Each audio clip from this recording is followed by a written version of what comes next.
रामायण और महाभारत बहुत बड़े एपिक्स हैं। ये इंडियन कल्चर का बहुत इंपॉर्टेंट पार्ट है। ये कहानियां सिर्फ मनोरंजन के लिए नहीं हैं। इनमें बहुत गहरे मॉरल और फिलोसॉफिकल टीचिंग्स हैं। कई जनरेशंस ने इन कहानियों के कैरेक्टर्स के डिलेमा से सीखा है। ये एपिक्स ड्यूटी, लव, बिट्रेयल और सैक्रिफाइस जैसे थीम्स एक्सप्लोर करते हैं। इन नैरेटिव्स ने बहुत सारे लिटरेरी वर्क्स, प्लेज और डांस फॉर्म्स को इंस्पायर किया है। ये कहानियां घरों और टेम्पल्स में सुनाई जाती हैं। ये एपिक्स आज भी लाखों लोगों के वैल्यूज और बिलीफ्स को शेप करते हैं। लेकिन क्या ये कहानियां सच में हुए हिस्टोरिकल इवेंट्स को रिफ्लेक्ट करती हैं, या ये बस इलेबोरेट मिथ्स हैं जो जनरेशन से चली आ रही हैं? सदियों से हिस्टोरिसिटी के सवाल पर बहस होती रही है। स्कॉलर्स और एंथुसियास्ट्स दोनों ही एपिक्स के मिस्ट्रीज की तरफ अट्रैक्टेड होते हैं।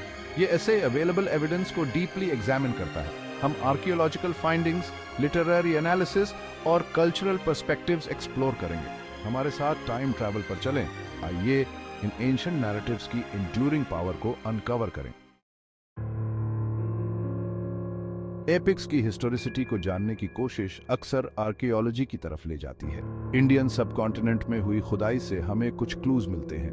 कुछ साइट्स रामायण और महाभारत में डिस्क्राइब किए गए इवेंट्स से मिलते जुलते हैं। ऐसी ही एक साइट है अयोध्या, जिसे भगवान राम का जन्म स्थान माना जाता है। खुदाई में हजारों साल पुरानी बस्तियों के निशान मिले हैं। पॉटरी, कॉइन्स और फाउंडेशंस की खोज से पता चलता है कि यह एक समृद्ध शहर था। इसी तरह कुरुक्षेत्र, जहां महाभारत का एपिक बैटल हुआ था, वहां से भी इंटरेस्टिंग आर्टिफैक्ट्स मिले हैं। वेपन्स, चैरियट्स और स्केलेटल रिमेन्स से पता चलता है कि यहां बहुत पहले बड़े पैमाने पर युद्ध हुए थे। गुजरात के समुद्र तट के पास अंडर वाटर एक्सप्लोरेशंस में डूबे हुए स्ट्रक्चर्स मिले हैं। कुछ लोगों का मानना है कि ये द्वारका, कृष्ण के राज्य के अवशेष हो सकते हैं। हालांकि ये फाइंडिंग्स महत्वपूर्ण हैं, लेकिन ये कंक्लूसिव प्रूफ नहीं देते हैं।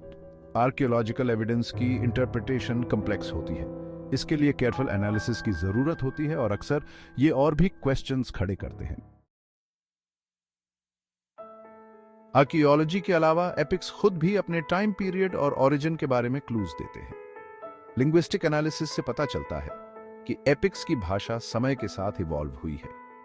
स्कॉलर्स का मानना है कि रिटन वर्जन से पहले ओरल ट्रेडिशंस रही होंगी। महाभारत अपने विशाल स्कोप और इंट्रिकेट सब प्लॉट्स के साथ अलग अलग पीरियड्स की कहानियों का कॉम्पिलेशन माना जाता है। रामायण अपने ज्यादा फोकस्ड नैरेटिव के साथ शायद पहले शेप लिया होगा। अदर एंशिएंट इंडियन टेक्स्ट्स में एपिक्स के क्रॉस रेफरेंसेस से उनके महत्व का पता चलता है। ये एपिक्स आइसोलेटेड नैरेटिव्स नहीं थे। ये अपने समय के फिलोसॉफिकल और रिलीजियस लैंडस्केप से डीपली जुड़े हुए थे। इन टेक्स्ट्स की डेटिंग आज भी डिबेट का विषय है। हालांकि लिटरेरी एविडेंस से पता चलता है कि ये एपिक्स बहुत पहले लिखे गए थे। ये एक ऐसे सिविलाइजेशन की इमेजिनेशन और बिलीफ्स को कैप्चर करते हैं जो लाइफ, डेथ और डेस्टिनी जैसे प्रोफाउंड क्वेश्चन से जूझ रहा था।